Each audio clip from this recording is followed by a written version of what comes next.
আসসালামু আলাইকুম গাইস, কেমন আছো তোমরা সবাই? চলে আসলাম তোমাদের সাথে আটা দিয়ে খাস্তা গজার রেসিপি শেয়ার করতে। তো এর জন্য প্রথমে নিয়ে নিতে হবে 2 কাপ আটা, 1 চিমটি পরিমাণ বেকিং সোডা, 1 চিমটি পরিমাণে খাবার লবণ। মিষ্টি জিনিসে মানে লবণটা অল্প দিলেই ভালো হয়, বেশি দিলে নোনতা ভাবটা বোঝা যায়, মিষ্টিটা কমে যায়। আর হচ্ছে এবার এগুলোকে সাদা তেল দিয়ে মানে সয়াবিন তেল দিয়ে খুব ভালো করে ময়াম দিয়ে নিতে হবে। ময়াম দেওয়া হয়ে গেলে খুবই অল্প পরিমাণে মানে অল্প অল্প পরিমাণে পানি দিয়ে ডোটাকে রেডি করে নিতে হবে। বেশি পরিমাণে পানি দিলে কিন্তু একসাথে ডোটা নরম হয়ে যাওয়ার সম্ভাবনা থাকে। আর ডোটা রেডি হয়ে যাওয়ার পর 10 মিনিটের জন্য রেস্টে রেখে দিয়ে চলে যেতে হবে শিরাটা রেডি করতে।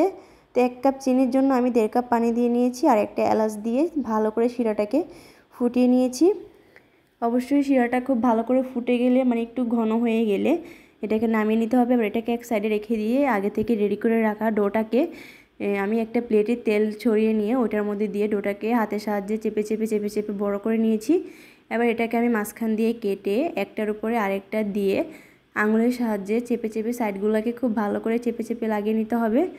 আর এভাবে আমি এই প্রসেসটাকে ঠিক একই প্রসেস আমি 4 থেকে 5 বার করে নিব। আর 4-5 বার করার পর এটাকে মানে 4-5 বার এরকম একটার পর একটা কেটে কেটে চেপে চেপে দিতে হবে। আর আমি লাস্টবার এটাকে লম্বা করে মাঝখান থেকে কেটে নিয়ে একটার উপর আরেকটা দিয়ে আঙুলের সাহায্যে ভালো করে সাইডগুলোকে চেপে দিচ্ছি। অবশ্যই এই প্রসেসটা খেয়াল করতে হবে, 4-5 বার করতে হবে, না হলে কিন্তু গজার যে সাইড থেকে ভাঁজটা ওইটা হবে না। আর এটাতে বেকিং সোডা দেওয়ার কারণে এটা তেলে দেওয়ার পর ফুলে ডাবল হয়ে যাবে। তো এই জন্য আমি এগুলোকে চারকোনা করে ছোট ছোট শেপ দিয়ে নিয়েছি। আর তেলের বাবলসগুলো দেখে বুঝতেই পারছো যে তেলটা ঠিক কী পরিমাণে গরম হবে। মিডিয়াম টু লো হিটে ভালো করে এগুলোকে ফ্রাই করতে হবে।